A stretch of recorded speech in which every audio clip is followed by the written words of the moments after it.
Una, nagpapasalamat ako kay God dahil binigyan niya tayo ng magandang tempo ngayon at nagkatipon-tipon tayo ngayon para sa Purok Party ninyo, no? And I would like also to take this opportunity na pasalamatan ng atuang kapitan na naghatag og mensahe po sa atuang ganiha og atuang barangay councilor, Honorable Gloria Kagampang and Honorable Ferdinand Garcia.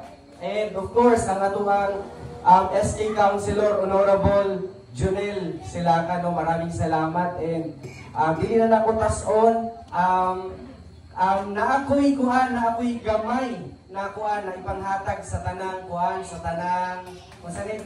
per household. So sana pagdamutan niyo po yung kung ano yung ginagmay na akong ihatag gikan sa akong kasing-kasing. So kani dili naman siguro po ni napaman ko ano lang to, napaman ko himuon sa mga. So siguro ito iiwan ko na lang sa secretary natin kay Sec Charis, no? And also pala, I would like to take this opportunity to pasalamatan ng ito ang Purok President, Mr. Luya.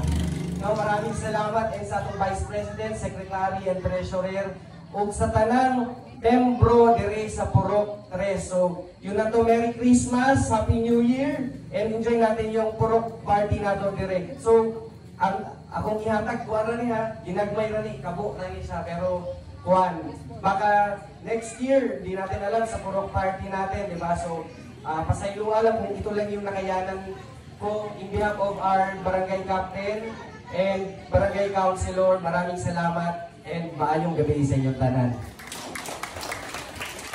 Maraming salamat.